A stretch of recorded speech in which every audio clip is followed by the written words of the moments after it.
If I go into that full mode, you can still. If I go into that full screen mode, you can still start the. Yep, recording, right? we're fine. Yeah, we're good. Okay.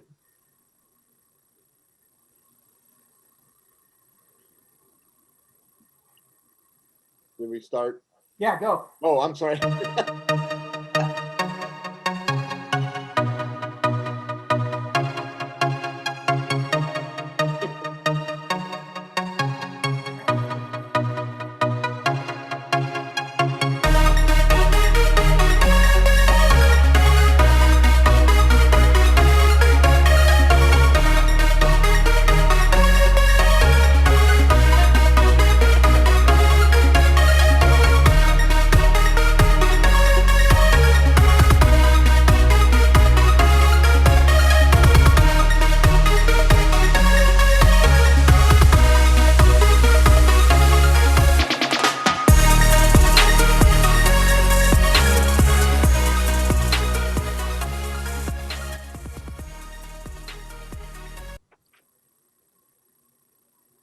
Welcome to another episode of Sounds Reasonable.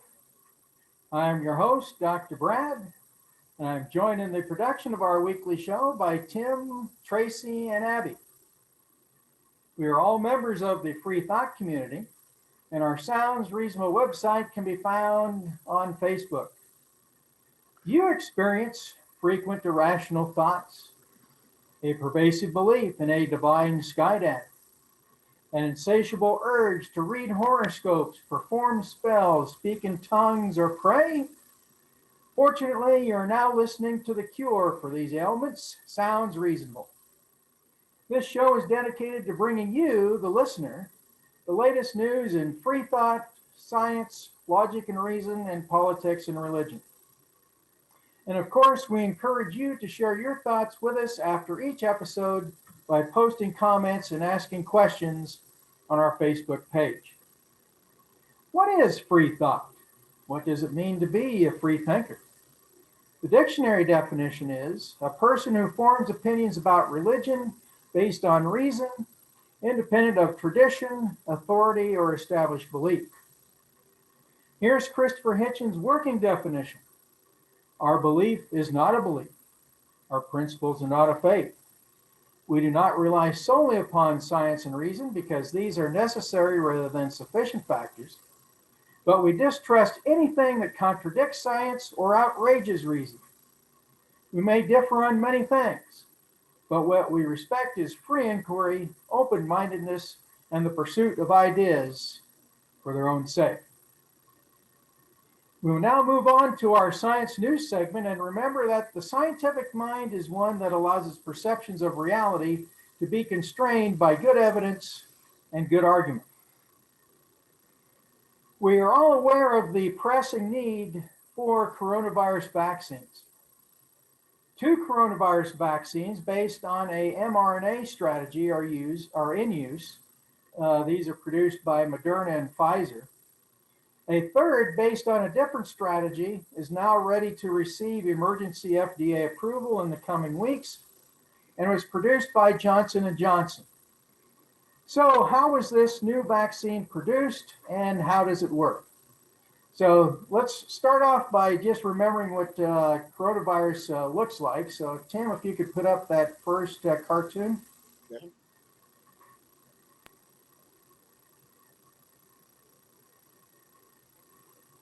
Thank you.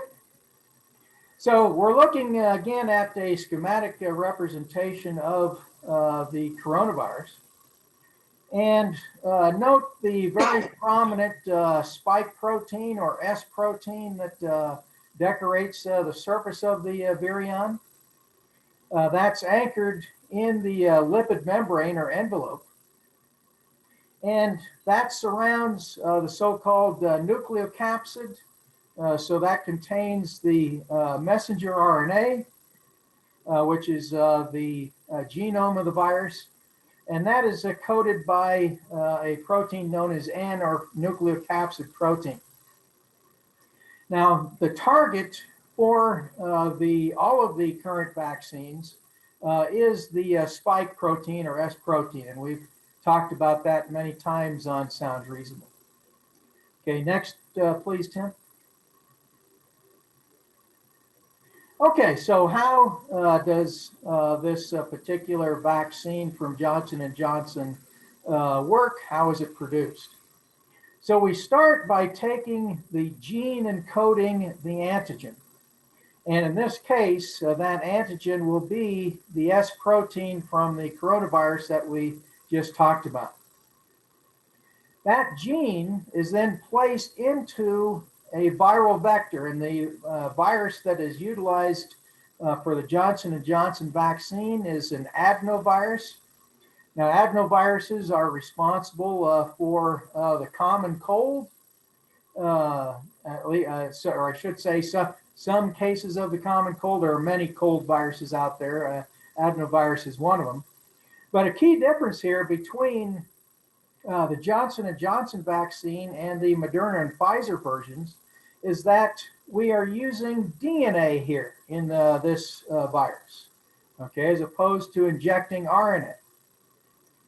So we produce large amounts of the viral vector containing the S protein that's been inserted into the adenovirus genome. We then administer that into the vaccinees, shall we say. The virus then enters into the cell and releases the DNA containing our protein gene of interest into the nucleus of the cell. Once in the nucleus, we now produce messenger RNA. And that messenger RNA, in this case, is going to specify the antigen of interest, again, the S protein of coronavirus. This then subsequently is expressed on the surface of these infected cells, and we start to mount an immune response. So if I could have the last slide, please, Tim. Now we're going to skip the left-hand panel and go right to adaptive immunity. So the advantage that all of these vaccines have is that not only are we going to stimulate antibody-mediated immunity, okay, so again, the key cell that's responsible for antibody-mediated immunity is known as a B cell. And the antibodies that are produced will carry out neutralization. That is, they'll prevent the virus from actually being able to infect additional cells. But in addition to this, because the S protein will be expressed on the cell surface of the cell that is expressing the S protein gene, we also stimulate cell-mediated immunity. And this is carried out by a specific T cell type known as CD8, or cytotoxic lymphocyte. The net effect that those lymphocytes have is a direct killing of infected cells.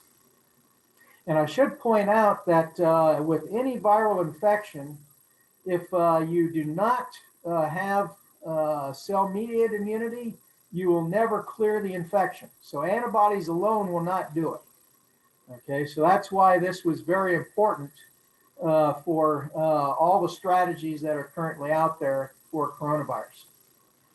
Okay, next, well, let's go back to just main screen.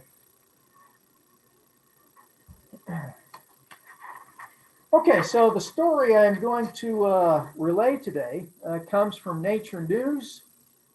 It was authored by Heidi Ledford and published January 29th of this year, and is titled J&J's One-Shot COVID Vaccine Offers Hope for Faster Protection. Another vaccine has been shown to protect against COVID-19, and this time with only a single dose. Although I'm a little skeptical of that, and we'll get into that a little bit later on here. On the 29th of January, the pharmaceutical giant Johnson & Johnson of New Brunswick, New Jersey, announced that its vaccine was 66% effective overall in protecting against moderate to severe COVID-19, 28 days after trial participants received a single shot. The vaccine was tested in a phase 3 trial involving nearly 44,000 participants in the United States, Latin America, and South Africa. And of course, that's important to note because that's, in particular, South Africa, that's where one of the new variants has arisen. An effective single-dose vaccine would be a welcome boost to efforts to quell the pandemic. It would offer faster protection than most of the vaccines approved for use so far, which are administered in 2 shots given weeks apart. But although the vaccine was 72% effective in the US, it was only 57% effective in South Africa, where a variant of the virus that can evade some immune responses has been spreading. The vaccine was 66% effective in Latin American countries, including Brazil, where other worrisome variants have been discovered. The data echo findings announced by Novavax, a company in Gaithersburg, Maryland, that reported that its coronavirus vaccine was less effective in a trial conducted in South Africa than in the UK arm. These vaccine studies demonstrate the implications of emerging coronavirus variants, says Anthony Fauci, director of the U.S. National Institute of Allergy and Infectious Diseases in Bethesda, Maryland. Now we have the real world clinical consequence, and we can see that we are going to be challenged, he told reporters at a press briefing. It's really a wake-up call for us to be nimble and to be able to adjust as this virus will continue for certain to evolve.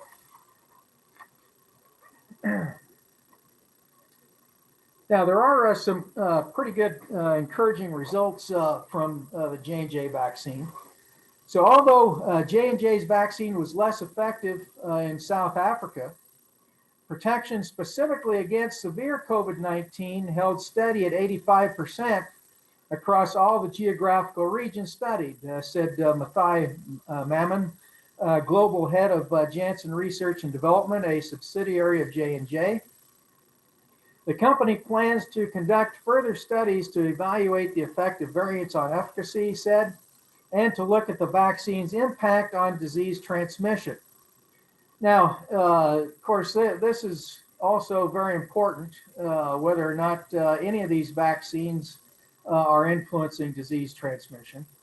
The reason I bring this up is I'm probably going to be arguing in front of the Kearney City Council on Tuesday because they're, quote unquote, threatening, shall we say, to remove the current mask mandate, and I think it's way too early to do that.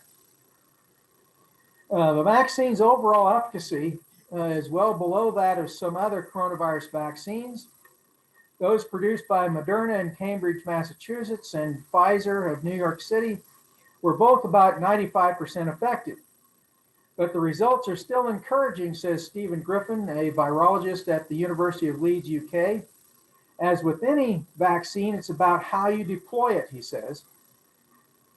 J&J will apply to the U.S. Food and Drug Administration for an emergency use authorization in the coming days, and will then apply to other regulators, including the European Medicines Agency. A fresh source of vaccines will be welcome. Despite a steady trickle of promising results since last November, limited supplies and surging coronavirus infections have left many countries counting on additional vaccines breaking into the market. J&J aims to produce 1 billion doses of its vaccine by the end of the year. Easier logistics. Most other authorized COVID-19 vaccines rely on 2 shots to provide protection. An initial dose followed some weeks later by a booster to stimulate the immune system's memory cells. The result is a powerful immune response, but the need for 2 doses halves the number of people who can be vaccinated with existing supplies. And bringing vaccine recipients back for their second dose can be a logistical challenge, particularly with people who are homeless who use drugs or who live in rural areas, says Dr. Capali, an infectious disease specialist at the Medical University of South Carolina in Charleston. The J&J vaccine offers a whole set of potentially easier logistics, she says, particularly for certain patient populations that are hard to reach. The vaccine works in a similar way to the one produced by AstraZeneca of Cambridge, UK, and the University of Oxford, UK. It uses a harmless virus to shuttle the genetic code for a coronavirus protein called spike into human cells. This means that the J&J vaccine can be stored in normal refrigerators, making it much easier to work with than the RNA vaccines produced by Pfizer and Moderna. Pfizer's vaccine, for example, has to be stored at very cold temperatures and remain stable at room temperature for only a short time. You have to be precise with calculating who you are going to vaccinate, says Capali. Once you thaw the vaccine, you only have 6 hours to give it. Now, I should point out that typically this is not going to be a problem because there's 6 doses to a vial. So you should be able to handle that. But nevertheless, it is more challenging than one that can be used at room temp. These logistical hurdles have contributed to slow vaccine rollout in some countries, and other places are still struggling to obtain enough doses. J&J has pledged to provide its vaccine on a non-profit basis during the pandemic. And in December, the company entered into an agreement in principle to provide hundreds of millions of doses to COVAX, an effort to distribute vaccines to lower income countries. J&J is now conducting a separate trial to test the efficacy of a 2-dose regimen of its vaccine. Now, the other thing I want to bring up along those lines is that we already have a very effective vaccine that works in 2 different ways. Tim, do you know what one that is?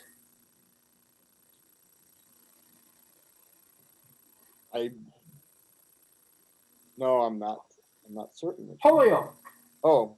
Okay, so we administer, it used to be anyway. Now I think those recommendations have changed because we're trying to eradicate as much polio virus as we can from the environment. So we're not using the Sabin vaccine anymore. But probably everyone here had both the Salk and the Sabin vaccine. You didn't, Abby?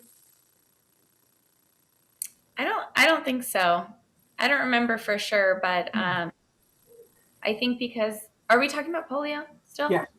Because I think that it was considered eradicated from the United States when I was like at the age of vaccination, like when I was born. So. Okay, so you don't ever remember getting a little drop in a cup or a drop on a sugar cube?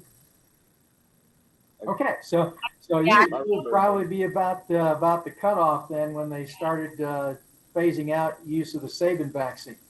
Yeah, but anyway, I see no reason why you could not receive these vaccines interchangeably. Now, granted, the studies have not been done to prove that or to provide good evidence for it. But when the target's the same, seems like there's no reason you couldn't. And so back to the issue of a 2-dose regimen. Anyone who's had some immunology knows that the reason vaccines are successful is the production of the memory response. So you get vaccinated, you generate memory cells. Then when later in life, when you get exposed to the infectious agent, your immune response is very rapid and very specific. And so without that booster, I'm again a bit skeptical about how well the J&J vaccine will work long term. So with that, I'll open it up to further discussion. I'm just a little curious, and this is just because I don't know, but as far as the DNA vaccine for J&J, does that trigger a different immune response at all compared to the mRNA vaccine from Pfizer and Moderna, or is it a similar immune response, but just the DNA vaccine is more stable because it's DNA instead of RNA? Yeah, so as far as I know, the immune response should be identical because we're producing the identical protein. We're just using one additional step. Now, it could be that what they're counting on for using just a single dose is that once the DNA of the virus is in the cell, that can be continually transcribed. Whereas with the mRNA vaccines, you're totally dependent on the half-life of the message of the mRNA. And so your overall length of exposure will be less. But the fact that you boost yourself to 95% with 2 doses, tells me that you still need that second dose. So is any of it? Are they thinking that maybe with that virus vector that you're getting more cells stimulated to produce the receptor, and thereby maybe increasing the immune response a little bit that way? Is that you know what I mean? So yeah, I mean I would equate it to the so-called depot effect. So you get a more gradual release of the S protein with the DNA approach because it simply lasts longer. right. Okay. So that's with your traditional vaccines, you'll typically have an adjuvant of some kind. Mm-hmm. The most common is aluminum hydroxide. And so you package your vaccine material within that aluminum gel, and then as that gel dissolves, you slowly release the component, the vaccine component, and so it lasts longer. The overall response is driven to last longer, and I'm assuming that's the rationale with the adenovirus approach. I just didn't know if you're able to produce more antigen-presenting cells using the viral vector like that or not. But that was kind of what I was compared to just the RNA liposome. But I guess that wouldn't necessarily make any difference because you could have an equal number of the liposomes and the adenovirus present in the vaccine. So wouldn't necessarily make any difference. Okay, I have, and I mean, I guess I understand this topic, but I've had a lot of people ask me or be kind of concerned, I guess, about the vaccine, which I mean, I think a lot of it is just science literacy is so low that they don't really understand viruses, nor do they understand how vaccines work. But a lot of people are saying like, well, it's so new, and why haven't we used mRNA vaccines in the past if if they work so well and et cetera. And, my response typically is one, there has been mRNA vaccines and research done in the past, but the amount of money and resources poured into the coronavirus vaccine when the pandemic started was astronomical compared to the things that we've had in the past for research. But I mean, what would you guys say to kind of decrease the fear that people have over the mRNA virus or J&J's DNA virus or vaccine, I'm sorry, in a way that people who don't understand vaccines could be comforted a little bit? Right. Yeah. Put it easy. Some of it has to do with the RNA. This really has been going on for about 20 years, and then and maybe more focused in 10 years, right, Dr. Brad? Yeah. and the fact that the technology wasn't there to do what they're doing now until now. I mean, wouldn't you say that, Dr. Brad? It's kind of Yeah, absolutely. So the first thing that people have to realize is that mRNA by itself is unstable. So the technology that made this possible was using what they call base analogs. Okay, so we're not using precisely uracil, cytosine, adenine, guanine. Okay, those bases have been modified a little bit to make them much more resistant to RNAs. Because our RNase, of course, is what will break down RNA, especially single-stranded RNA, very quickly. So if you modify the bases a little bit, the RNase has trouble recognizing that, and as a result, it becomes much more stable. So that technology plus the liposome technology had to come together to allow this technique to be viable in a mass vaccination program. And then secondly, quite frankly, this is the safest vaccine ever made because you're not actually receiving anything that is virus, okay, with the Moderna and Pfizer anyway. Because it's simply a molecule of mRNA. It has nothing to do with virus until your own cells translate it, okay, and make the viral protein. So there's no adjuvants. This is just liposomes. Liposomes and RNA is all it is. And buffers. You might point out to anybody that worries about that they eat that every day.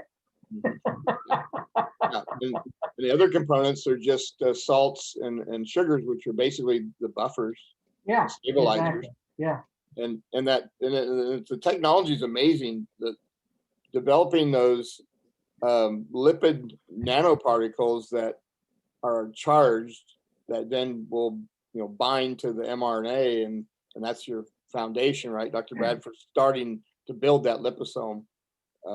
It's just amazing that the technology that went into developing that liposome delivery method.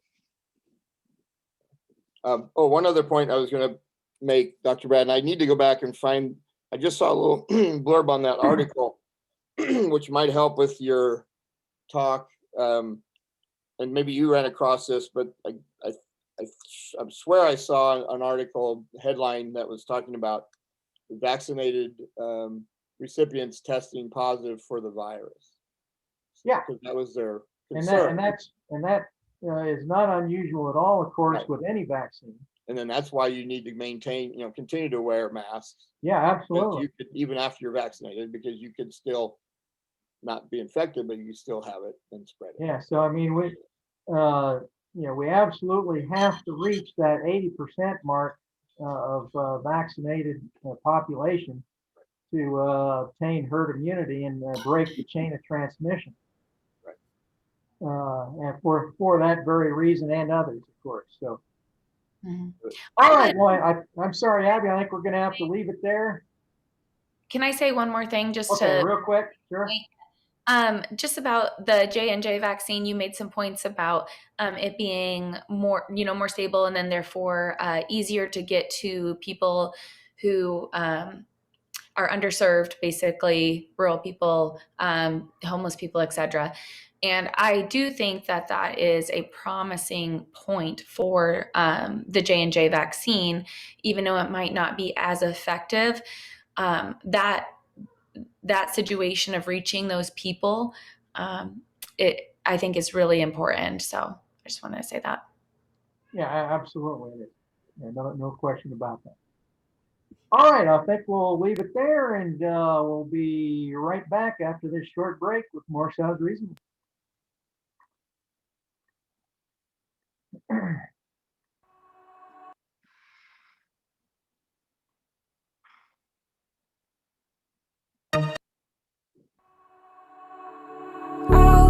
All alive.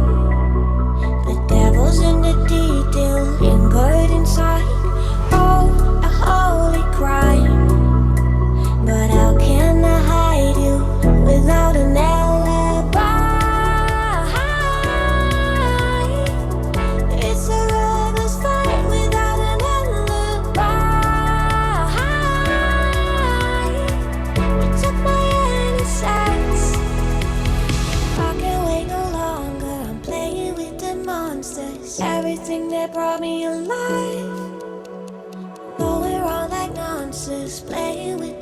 monsters.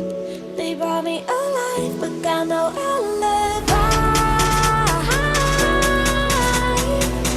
It's a rebel's fight without an alibi. They took my innocence without an alibi.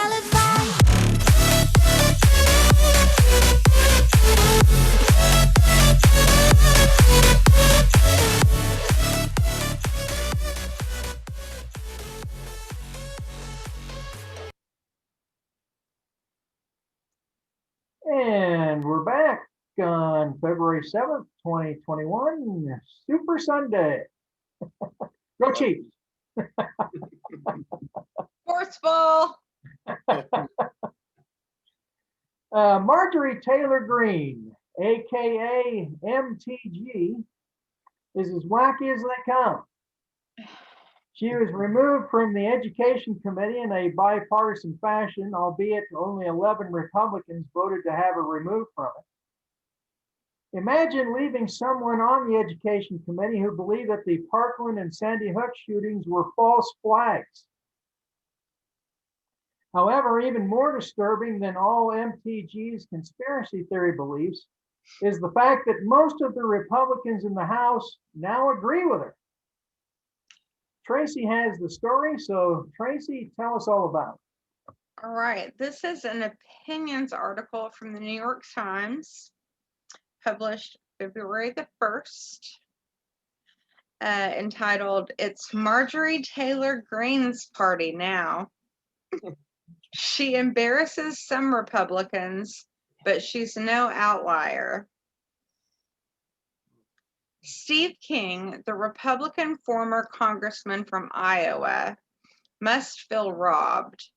2 years ago, he was stripped of all his committee assignments after asking in an interview with the New York Times, "White nationalist, white supremacist, Western civilization? How did that language become offensive?" The Republican Party threw its weight behind King's primary challenger, and he was whisked off the national stage, no longer to embarrass colleagues who prefer that racist demagoguery be performed with enough finesse to allow for plausible deniability. Since then, standards have changed. Representative Marjorie Taylor Greene, Republican of Georgia,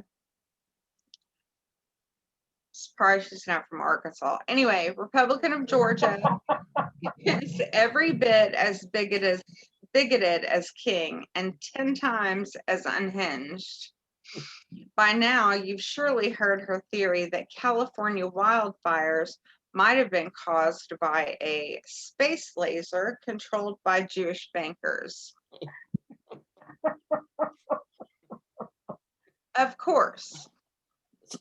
That was my words. Is this our crazy segment for the Right? early today? I mean, what else could it be, right? Yeah. That wasn't Greene's first foray into anti-Semitism. In 2018, she shared a notorious white nationalist video in which a Holocaust denier claimed that Zionist supremacists have schemed to promote immigration and I can't say this word, Misogyny? miscegenation. Misogynation. Okay. Misogynation. 2 points. Because you're older than all of us.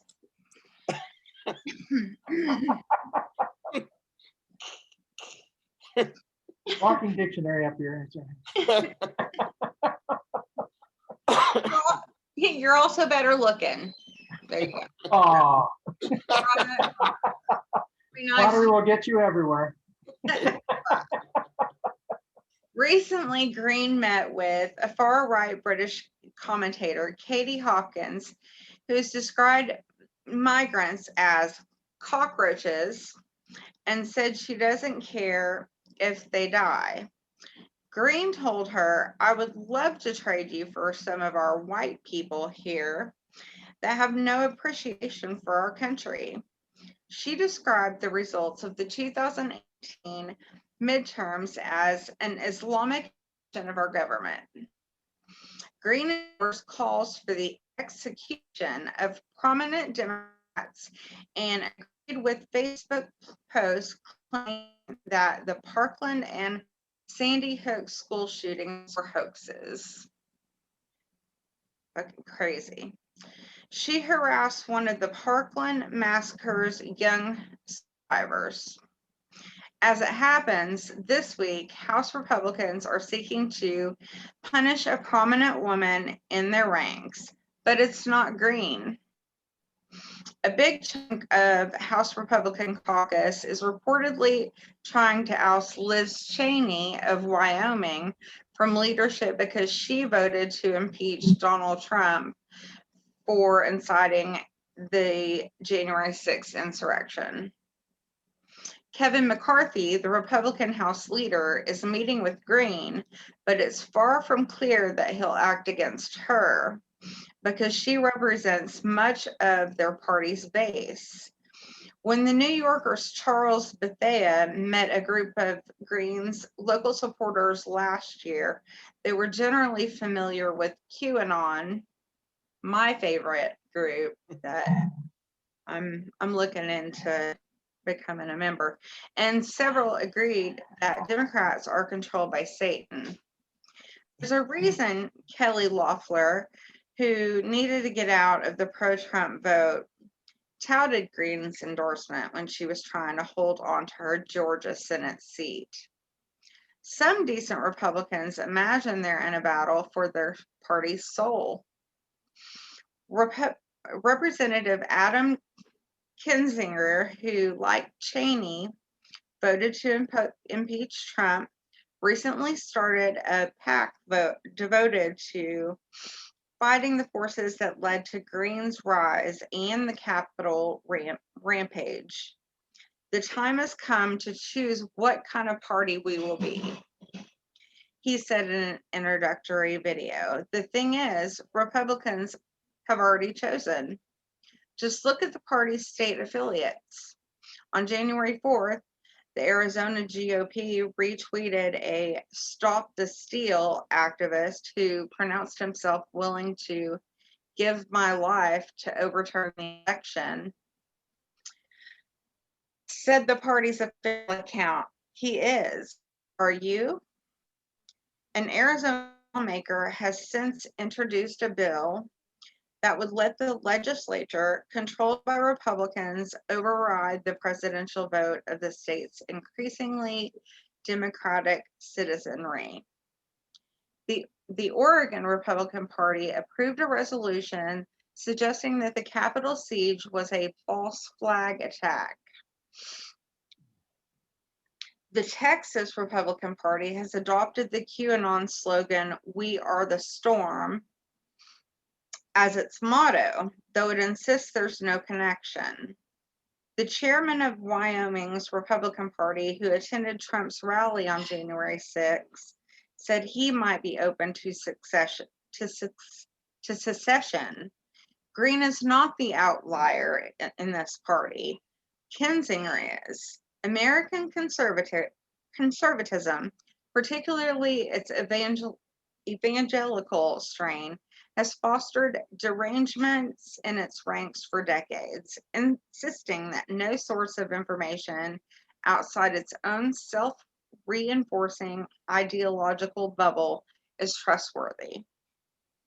If you're steeped in creationism and believe that elites are lying to you about the origins of life on Earth, it's not a stretch to believe they're lying to you about a life-threatening virus.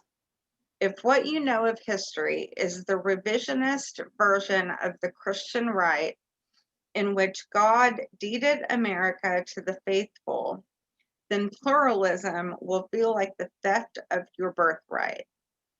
If you believe that the last Democratic president was illegitimate, as Trump and other birthers claimed, then it's not hard to believe that dark forces would foist another unconstitutional leader on the country.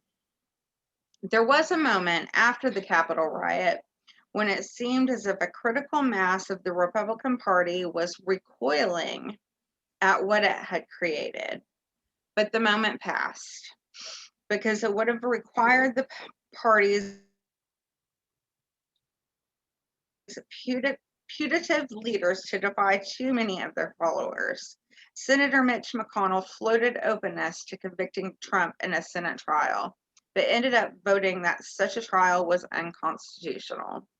Fox News, finger to the wind, purged many of its real journalists and gave the conspiracy theorist Maria Bartiromo a primetime tryout. On Monday, Politico reported that if Republicans don't strip Greene of committee assignments, Democrats will try to do it, bringing the issue to the House floor. Republican members will have the chance to distance themselves from her. If they don't, it will be because they know she belongs. So, I mean, it was crazy enough that Marjorie Taylor made it to the Senate anyway, right? Or Congress, not Senate. Thank goodness. Congress. Right. Congress. Yeah, it was. And again, I think, well, some of this stuff was known. I think it was known and probably was quite well known. Maybe it just wasn't known to the rest of the country till recently. And I think, I've heard or read that some are talking that, like, well, and of course the Democrats did strip her. They did vote to strip her from the committees, and the talk is, well, let's don't kick her out of office, keep her in there. We'll use her as the model Republican to combat the Republican in future elections. So, I mean, I've heard that discussion. So, but man, it's just Like use her I as don't an know if I would- example. yeah, I would, just as a political tool to win elections over Republicans, but still, I just can't handle even having her in Congress, no matter what. She needs to be gone. Yeah, I almost called. Mm-hmm. I almost called you last night, Tracy, because CNN was running a hour-long expose on QAnon, and it was really good. They had. Oh, Did you mm-hmm. see it? I didn't see it, but I'm going to see it. Yes. Oh, we okay, knew that was on. Yeah, we're gonna watch that. Good. Yeah. Yeah. So yeah, if you can catch a replay of it, it's worth watching. They interview a former QAnon member, and so he explains the psychology behind the group pretty well. So unfortunately, after hearing that, I'm not very hopeful that this is going to go away anytime soon. But anyway, it's definitely worth watching. So for our viewers also, catch that. It's really good. Right. I was telling Stan, I was like, no, I think they lost some wind with and he's like, no, I don't think that they did. Yeah, Coming back. Yeah, they just keep moving the goalposts is what they do. So like any, I mean, it's true. It's like, we've talked about this before. It's like any group that has ever predicted the end of the world. Whoop, didn't happen on this day. Well, I forgot to carry the 5. We got it was actually this day. Poor Matt. I'm out. And then that day doesn't happen, and so they just keep moving the goalposts, and that's what's going to happen here, and it is happening here. Now they said, well, originally inauguration day was on March 6th, so now that's the date when all the magic is supposed to happen. It's still in March. Okay. Yeah, I assure you that once March 6th passes, they'll have some other reason why you should keep believing. So yeah, it's incredible. It's just incredible. A good friend of mine. Well, you may know him. Do you know Daryl Ray, Tracy? I don't know that I do. Was he a Quest, Camp Quest person? Yeah, he's been there. He wasn't actually a counselor or anything, but he was there to just give a presentation. But anyway, he wrote a book called The God Virus, where he equates these belief systems to the equivalent of a virus. Once it's in there, it's hard to get it out, and and so that's kind of his hypothesis. So Hmm. That must have been one of the years I didn't volunteer and went out gallivanting instead. all right, Tracy, thanks so very much for that story. So we'll be right back with more Sounds Reasonable.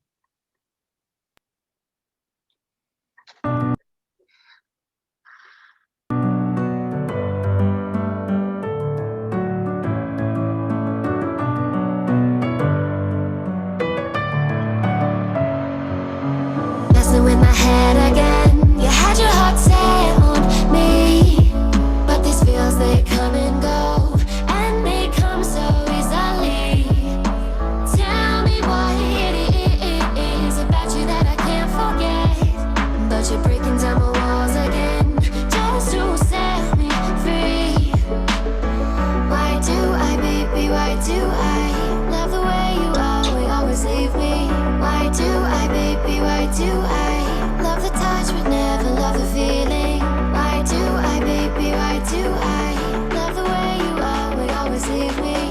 Why do I, baby, why do I love the touch but never love the feeling?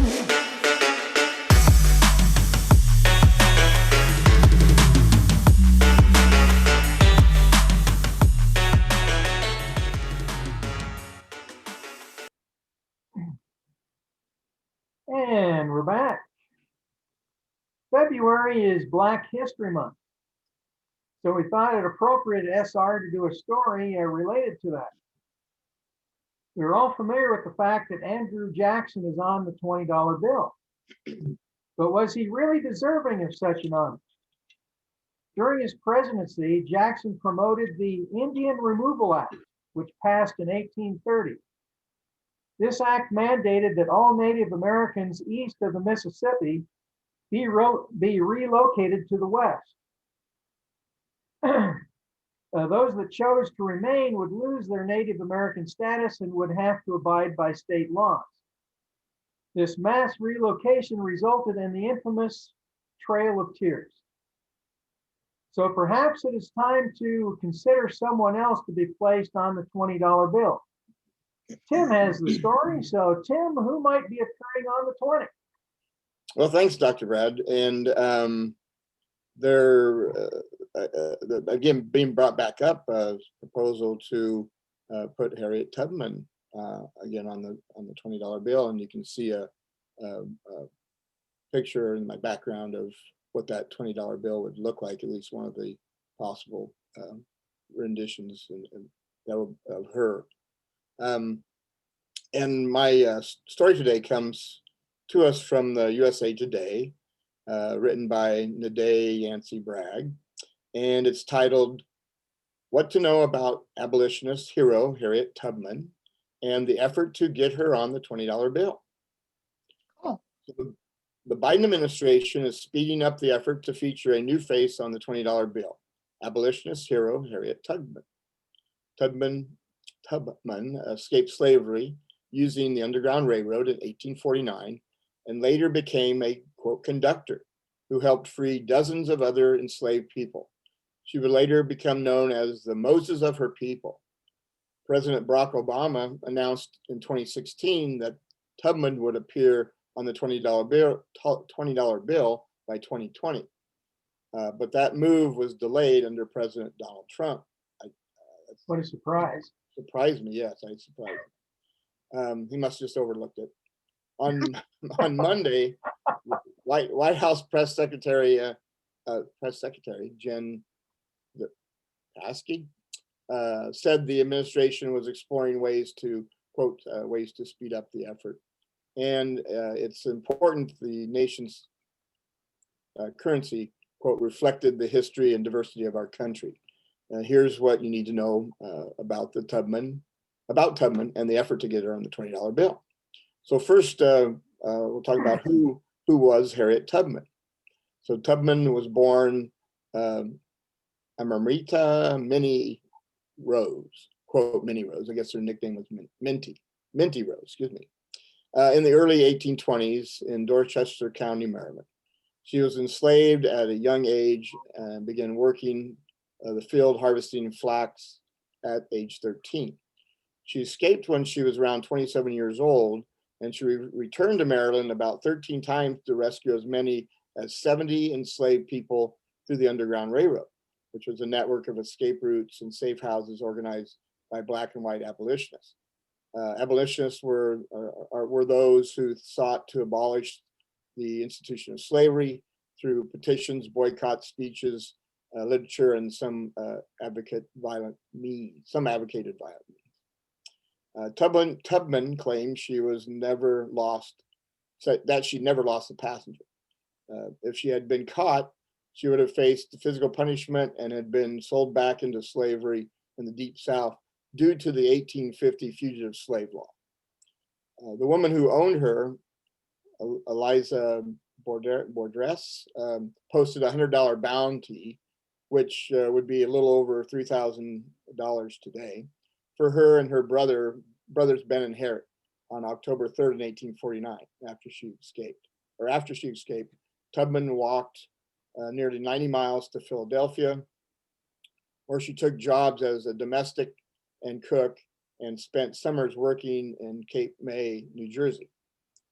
She gave instructions to 70 others who found their own way to freedom, wrote Kate Clifford Larson, author of, quote, Bound for the Promised Land, Harriet Tubman, Portrait of American Hero, in the Washington Post. She wrote that. During the Civil War, Tubman also worked for the Union Army as a, quote, scout, spy, guerrilla soldier, and nurse, according to the National Women's History Museum, making her one of the first Black women to serve in the military. After the war, Tubman became involved in the campaign for women's suffrage, along with Elizabeth Cady Stanton and Susan B. Anthony, according to the National Park Service. She purchased a home in Auburn, New York in 1859 and established a home for the elderly. She died there in 1913 and was buried with military honors at Fort Hill Cemetery. Why is Harriet Tubman going on the $20 bill? Obama launched the effort to get Tubman on the $20 bill in 2014 after receiving a letter from a girl from Massachusetts saying women should appear on currency. Obama called it a pretty good idea. His Treasury Secretary, Jacob Lew, asked for public comment about who should be added. In April 2016, Obama announced that Tubman would be replacing Andrew Jackson on the $20 bill and that Jackson would be moved into a scene of the White House on the reverse side. Jackson, the nation's 7th president, owned 95 enslaved people months before he became president and bought 14 of them while he was in the White House. For years, critics have called for Jackson to be removed from the $20 bill because of his legacy of supporting institutional slavery and his role in the forced violent transfer of tens of thousands of Native Americans from the South on what became known as the Trail of Tears. So why was Harriet Tubman's $20 bill delayed? The new design was initially scheduled for 2020, but stalled under President Trump, who called the move, quote, pure political correctness. And he said that at the time that Jackson had a, quote, a great history. He suggested Tubman could be put on the $2 bill instead. And And $2 bill? the $2 bill. The one, Jefferson's on there now, right? It's been so long since I've seen a $2 bill. I don't I remember. think it's Jefferson that's on the $2 bill.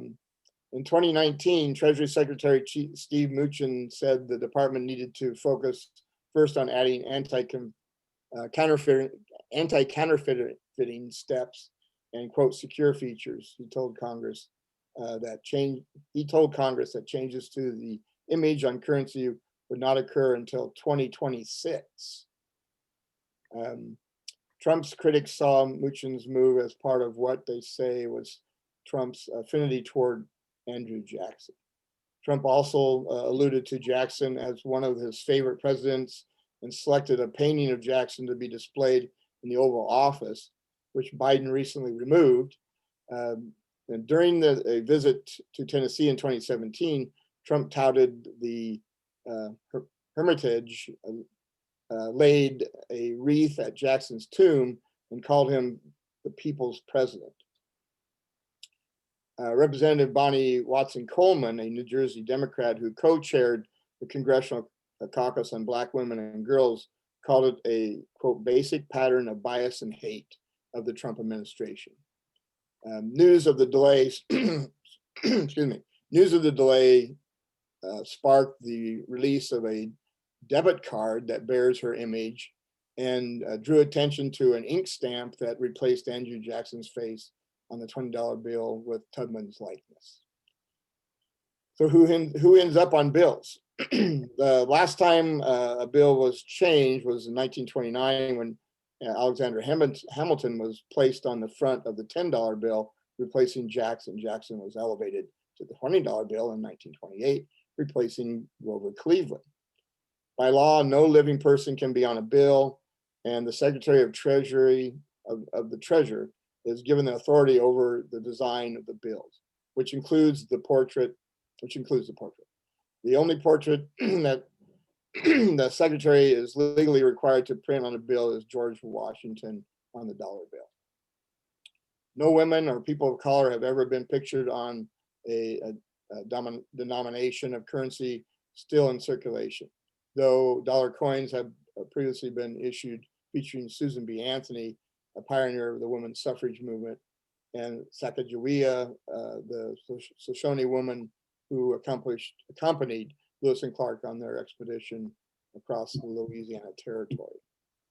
And just to finish up real quick, I did run across an article discussing maybe why for not putting her on the $20 bill, and I just wanted to read a small excerpt of that.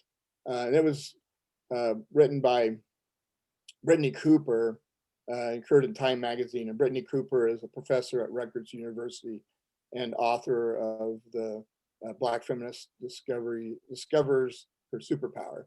And she was kind of arguing maybe against that. And here's one of her statements. I know in a country that worships at the altar of capitalism, an economic system made possible by the free Black labor produced through the transatlantic slave trade, a Black woman's face on our currency seems like the highest honor we could bestow, but what is a stunning failure of imagination. Putting Tubman on legal tender when slaves in the US were treated as fungible commodities is a supreme form of disrespect. The imagery of her face changing hands as people exchange cash for goods and services evokes for me discomforting scenes of enslaved persons being handed over as payment for white debt or for anything white slave owners wanted. America certainly owes a debt to Black people, but this is not the way to repay it. So again, not everyone's necessarily on board, not just maybe the white supremacists and all those that will probably stop using the $20 bill, but and maybe some others. So anyway, what are you guys' thoughts on the story today? Well, I mean, I guess I never thought about the last statement that you made. from that professor saying, why she was uncomfortable with it, but I could definitely sympathize with that idea. And I'm just curious, I guess, and I don't know a lot about this topic, but is it necessary to have any portrait on our currency? Like, is there a way that you could make it a currency or legal tender that had no face? Good question. I don't see why not, but I, yeah, I like what England did with their 10-pound note. Charles Darwin is on there. Was that right? So so I mean, we need to have scientist month or something. Scientist history month. Get a scientist on one of these currency. Well, and it's always been the tradition. The currency has always been traditionally used to honor people, and I think it's. And again, when I read that article from the professor, I kind of said, well, I guess I never thought the same way. I never kind of thought about it that way. But I think, again, most are going to see that as a form of honoring her, even though it maybe does have some undercurrent of, okay, we're paying with the slave money or whatever. Yeah. But I think for the majority, most people would again respect that as being an honor to have your face. I would I think And then at some point, it's like, okay, that's it. We're taking your face off. We're taking you off. We're putting somebody else on. I don't think Jackson belongs on the back of the dollar. I don't think he belongs on the $20 bill at all, unless you're putting him in a jail cell. I mean, Not even in the upper left-hand corner. No, not even. No. I mean, I get into these types of arguments relatively frequently, I suppose. but You do? I know. It's hard to believe. I know. I know I can knock all of you over the feather right now, but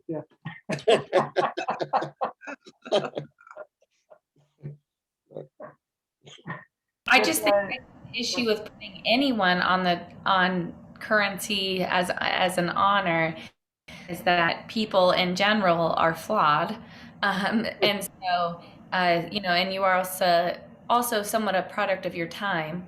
So that's the point I was going to make, Abby. That's right. Yeah, so there's issues all around, and that's why I'm kind of thinking I would advocate for no faces on currency. I see why that could be an honor, but I also think that there's other ways to honor people, and it seems unnecessary to me. Yep.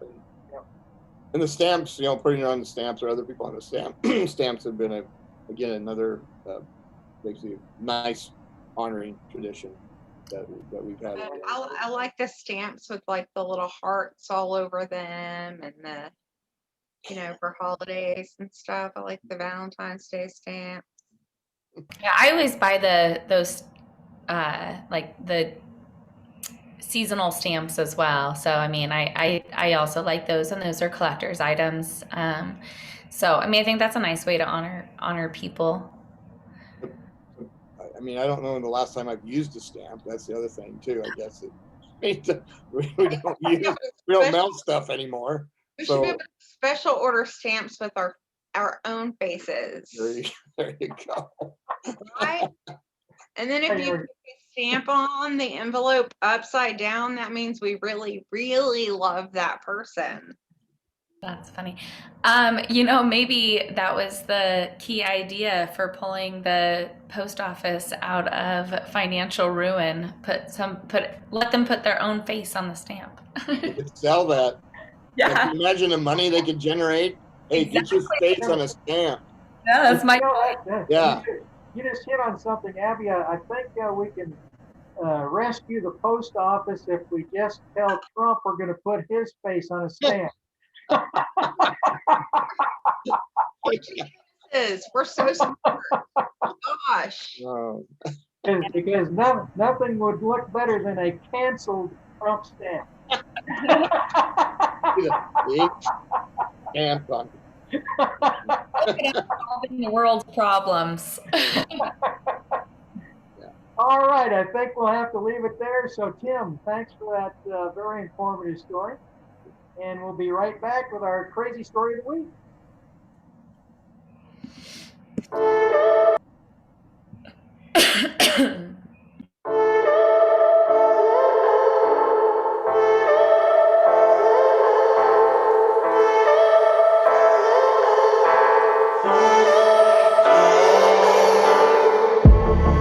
I'm feeling so hollow. Don't you know? Don't you know? I'm living in shadow.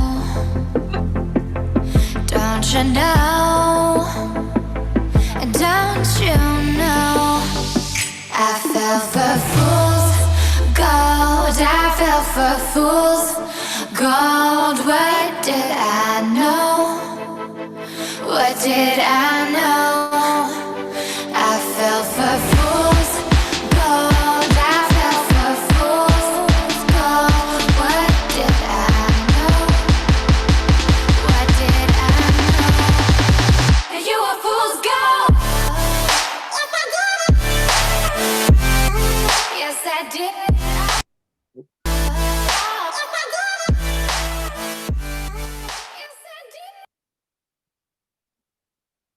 And we're back with our crazy story of the week. Back in my more youthful days, I used to hang out at one of our local bars, and we would get a lot of laughs from the not so bright bar manager that worked there. I was talking with one of the waitresses I knew, and she was complaining that she did not have enough time to shave her legs before she had to get to work that day. So, knowing the European tradition of women not shaving their legs, I said, let's call Paris and see what they recommend. Before she could answer, the bar manager, who had been listening in on the conversation, says, I don't know his number.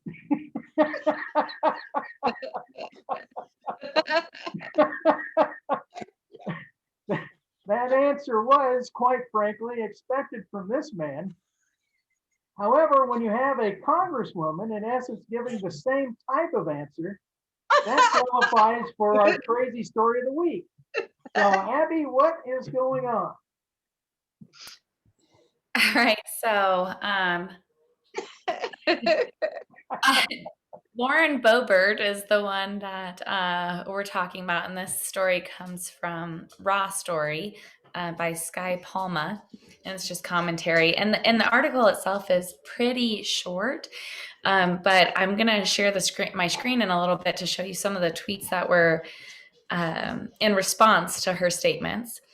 So this Thursday, Representative Lauren Boebert, she's a Republican from Colorado, introduced a bill to block the Paris Agreement, calling it a job-killing amendment. My bill prohibits Congress from spending a single penny on the Paris Agreement until this treaty is ratified by the United States Senate. Joe Biden took an oath to uphold the Constitution. If he wants to keep it, he must transmit the job-killing Paris Agreement to the U.S. Senate for ratification, Boebert stated. In a tweet this Friday, Boebert invited some internet mockery when she declared that she works for her constituents, not the people of Paris. In the comment thread that opened up beneath her tweet, many were quick to point out that the only thing French about the climate agreement is that Paris is the city it was signed. Yeah, if you don't mind, I'd like to share something. So in the story, they screenshotted some of the tweets that were shown. So, and just really pointing out just how idiotic her statements were, because she has no clue. Like, how could you possibly think that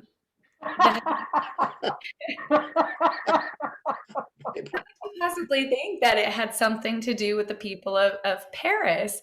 And it's just so sad that that someone that is representing a state could have just be so clueless about how things work. And I mean, it's just insane. But the responses are great, and this is why I love Twitter, because it's yeah, it's really at least a good laugh, if nothing else.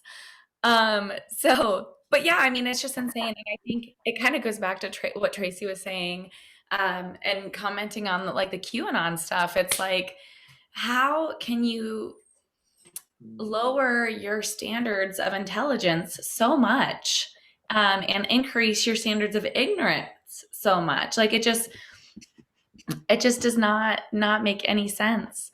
So I don't know. I just thought quite funny that people are responding in this way, and then quite sad that it actually doesn't understand this concept. She's a senator. Yeah. Anyway, so thoughts? Well, yes, we had someone that was almost vice president that was just as bad, of course, and that was Sarah Palin. If you ever get a chance, you should watch the movie Game Change, which is the background story of how Sarah Palin actually got nominated by McCain to be his running mate against Obama. It's incredibly illuminating, how bad she was, and this person is at least as bad, if not worse.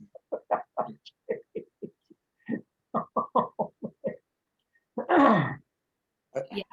So what does that tell you about the people that elect someone like that? Is it? I think that actually has makes a good point, because we are so clueless about our local representatives. And I think that's, and maybe it is, maybe her constituents really do support, her policies and her ideas. But I think there's a pretty big red flag that we really, in general, people really don't know about who's representing them more locally. They're paying a lot of attention to when we're talking about federal president, things like that. But yeah, I mean, I'm guilty of this as well when it comes to, I mean, I'm pretty good about state representatives, but when I'm thinking about my district representatives, in my case, even just like state of Nebraska, unicameral, I don't know that much. So, I mean, The other thought too that crossed my mind is that what we hear from these candidates is what their speechwriters write. Yeah. We don't probably ever really hear them Yeah, during campaigns. We don't hear them until we hear stupid shit like this that comes out of their mouth. then we really hear the real person. Otherwise, it's just their mouthpiece. Reagan was just a good actor. Yeah. And he was had a good presence. He could comfortable on camera, and and so he was very likable because of that, and recognizable. I think some of them talk out of their mouth. I do think some of them do. I could always tell some other opening. every time he looked away from the teleprompter is when he was like, it was coming out of his face. Yeah. Well, I don't think he could read the teleprompter. That was part of the problem. I don't know that he could read. But every time his face went, and then he wasn't looking at it, it was just disaster. He'd just go off on a It was tangent. just like, it was, yeah. I mean, I could do an impression, but I'm over it. Yeah, I think, Tim, I think you make a good point, though. We really don't know what they stand for until they're kind of on their own and talking without that guidance, and then it's like, oh shit, yeah. What? I think is that? That's the real benefit of when they have the town hall meetings, because they're not Right. on a script. Yeah. They're not Yeah. scripted. More of that, please. More of that. Right. It's hard. It was hard as a journalist for all those years when you are one-on-one with the politician and their speaker person wasn't there and you're asking them questions, and to not laugh was hard. It was very hard. But like Dr. Brad was talking about, the Sarah Palin and Katie Couric, right? That interview. Yeah. That's where all this wacko stuff started coming out of her mouth. That you got the true picture of how brain dead she was. To maintain a rapport, and then to also like, rapport might not be the word, but then to also like ask some more questions to give them an opportunity to say something a little more. Trying to lead them down a better path, maybe. Right? Yeah, so that when it was in the They can't even paper, follow. it just didn't look so, Trying to help them out a little bit, and they can't even follow the path. Yeah. Make I'm sure, like, well, make sure don't you you watch. mean? We Make sure just you watch that movie Game Change, because a good part of what was happening behind the scenes was they were trying to educate Palin. She didn't know who the Axis powers were in World War II. I mean, yeah, I was reminded of when John Belushi says, "Was it over when the Germans bombed Pearl Harbor?" Yeah. What was it? Didn't Tommy Tuberville, who just got elected, didn't he just say something goofy about World War II? I can't remember what it was. He said something. He said all kinds of goofy crap. Well, yeah. But that's another guy who could easily make our crazy story at some point. Yeah. can we just take a moment on that note to promote education in the United States? Let's put some resources there. Absolutely. Okay.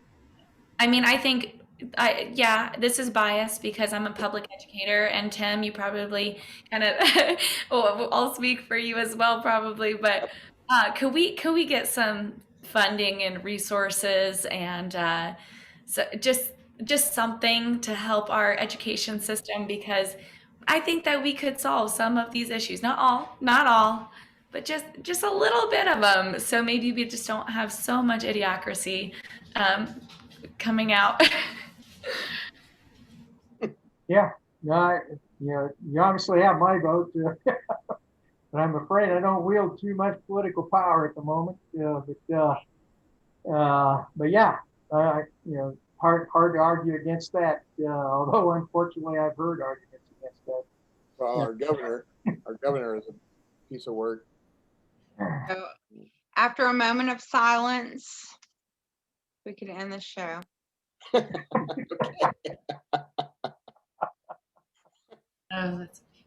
Well, on that note, I think we will. Abby, thanks so much for relaying the crazy story. Of course. So that will wrap us up for this week. If you've enjoyed our program, please pass the word to your friends and associates, believers and non-believers alike. Again, just a reminder that you are welcome to post questions and comments on our Facebook page. Remember, there is a big difference between having good reasons for what one accepts to be true and having bad ones. Incidentally, this is the only distinction one needs to become a strict atheist. This has been Dr. Brad for Abby, Tracy, and Tim saying so long. Yeah. And we are clear. Tracy, I'm so excited that you're coming up for my 65th. Recording. That's awesome. Me too, except that my gift was ruined because I bought you. Still recording.